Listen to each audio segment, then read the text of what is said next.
साथ। आज का जो हमारा टॉपिक है वो है यूटीआई यानी यूरिनरी ट्रैक्ट इन्फेक्शन, पेशाब की नाली का इन्फेक्शन। पेशाब की नाली का इन्फेक्शन क्या होता है?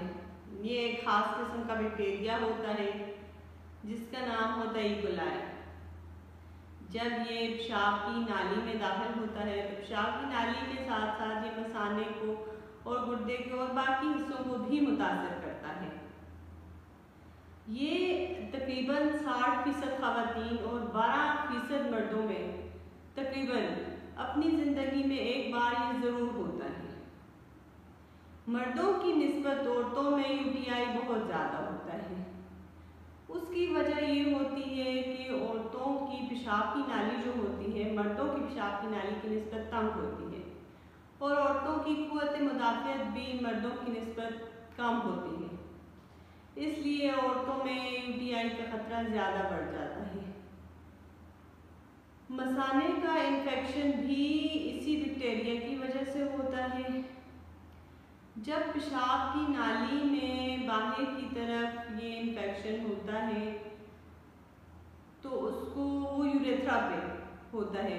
उसकी अलामत कुछ ऐसी होती हैं कि पेशाब रुक रुक कर आता है और तकलीफ के साथ आता है। जब पेशाब रुक रुक कर आता है साथ तकलीफ भी होती है और साथ दर्द भी महसूस होने लगता है, तो इसका मतलब है ये गुर्दों तक पहुंच गया है इसका इन्फेक्शन। जब ये इन्फेक्शन गुर्दे तक पहुंच जाता है तो इसे पाइलोनेफ्राइटिस कहते हैं। इसकी अलामत कुछ इस तरह होती हैं कि पेट के निचले हिस्से में शदीद दर्द होता है, कमर में दर्द होता है, पेशाब में खून आने लगता है या पीप आने लगती है, पेशाब से बदबू आने लगती है, तेज़ बुखार होता है, वज़न कम होने लगता है, भूख बहुत कम लगती है। ये सारी अलामत जो होती हैं यूटीआई की अलामत होती हैं। अब यूटीआई के लोगों में बढ़ने का खतरा ज़्यादा होता है। यूटीआई उन लोगों में ज़्यादा होता है जिनकी क़ुव्वत मुदाफ़ियत बहुत कम होती है, यानी उनका इम्यून सिस्टम बहुत कमज़ोर होता है। और इम्यून सिस्टम हमेशा उन लोगों का कमज़ोर होता है जो बहुत कमज़ोर होते हैं, इनकी खुराक अच्छी नहीं होती, मुनासिब खुराक नहीं लेते या बीमार होते हैं, जिनमें या जिनको कोई बहुत ऐसी बीमारी जो तवील अरसे तक रही हो, यानी शुगर के मरीज़ों में इसका खतरा बढ़ जाता है क्योंकि शुगर के मरीज़ों में इम्यून सिस्टम उनका बहुत कमज़ोर हो जाता है। मुदाफ़ियाती निज़ाम कमज़ोर होने की वजह से उनको यूटीआई बहुत ज़्यादा होता है। उसके अलावा गुर्दे ट्रांसप्लांट जिनके किए होते हैं उनमें यूटीआई का खतरा भी बहुत ज़्यादा होता है। जिनको फालिज हो उनमें यूटीआई का खतरा बहुत ज़्यादा बढ़ जाता है। उसके अलावा उन औरतों में जो मेनोपॉज़ में जाती हैं, यानी जिनकी माहवारी बंद होने की उम्र होती है, उनका भी क़ुव्वत मुदाफ़ियाती निज़ाम बहुत कम होता है और उनमें भी यूटीआई होने का खतरा बढ़ जाता है। या सेक्सुअल इंटरकोर्स के बाद यूरिन का पास ना करने की वजह से भी यूटीआई होता है। बैरियर मेथड्स में कॉन्डोम्स यूज़ करने के बाद भी यूटीआई बहुत ज़्यादा होता है।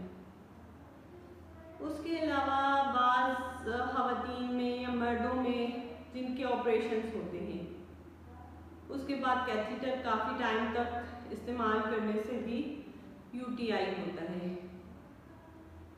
यूटीआई हमेशा तब होता है जब क़ुव्वत मुदाफ़ियाती निज़ाम कम होता है या उन लोगों में भी बहुत ज़्यादा होता है जो किसी का यूज़ किया हुआ वॉशरूम यूज़ कर लेते हैं,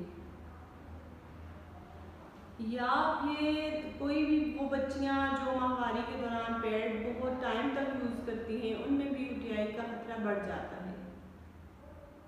यूटीआई की दो किस्में होती हैं, एक सादा यूटीआई होता है, एक पेचीदा यूटीआई होता है। जो आम सेहतमंद लोग होते हैं उनको सादा यूटीआई होता है और जो मर्दों में या बच्चों में यूटीआई होता है उसे पेचीदा यूटीआई तस्वर किया जाता है। अक्सर पेचीदा यूटीआई उनको होता है जो एंटीबायोटिक्स यूज़ होती हैं बैक्टीरिया के खिलाफ, वो इन्फेक्शन को ख़त्म नहीं कर पाती, जिसकी वजह से पेचीदा यूटीआई हो जाता है।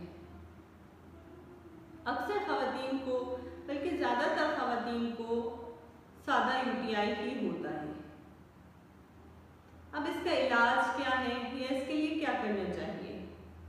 सादा यूटीआई का बहुत आसान सा कुछ दिनों का 3 दिन का या 5 दिन का एंटीबायोटिक का कोर्स होता है, वो करना चाहिए। उसके अलावा मशरूबात का ज़्यादा इस्तेमाल करना चाहिए, क्रैनबेरी का जूस इस्तेमाल करना चाहिए, पानी कम अज़ कम 2 लीटर एक दिन में इस्तेमाल करना चाहिए, सफाई का बहुत ख्याल रखना चाहिए।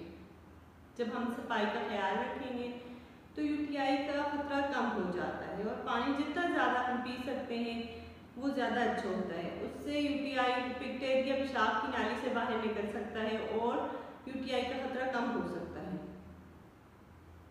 उसके अलावा है चाय, कॉफ़ी या कोल्ड ड्रिंक्स, ये कम कर दें। जब यूटीआई हो जाता है तो ये चीज़ें इस्तेमाल करने से यूटीआई का खतरा मज़ीद बढ़ जाता है। इसलिए इन चीज़ों को जब हम अवॉइड करेंगे तो यूटीआई का खतरा भी कम हो जाएगा। इसमें सब्जियां, फल, फ्रूट ऐसी खुराक खानी चाहिए जिससे आपका मुदाफ़ियाती निज़ाम बेहतर हो। और इसके अलावा अगर आप फिर भी आपको बहुत शदीद तकलीफ है या कोई, इसके लिए एक बहुत आसान सा टेस्ट होता है जो किसी भी अच्छी लेबॉर्ट्री से आसानी से किया जा सकता है, जिसको यूरिनारी कहते हैं। वो करवा के अपने डॉक्टर से रुजू करें और जो अद्वियात वो आपको तजवीज़ करें वो बाकायदगी से लें, तो आप बिल्कुल ठीक हो सकते हैं। आज का हमारा टॉपिक बस यही तक था। मिलते हैं इंशाल्लाह नेक्स्ट वीडियो में नेक्स्ट टॉपिक के साथ। हमारे चैनल को लाइक, सब्सक्राइब और शेयर करना मत भूलिए।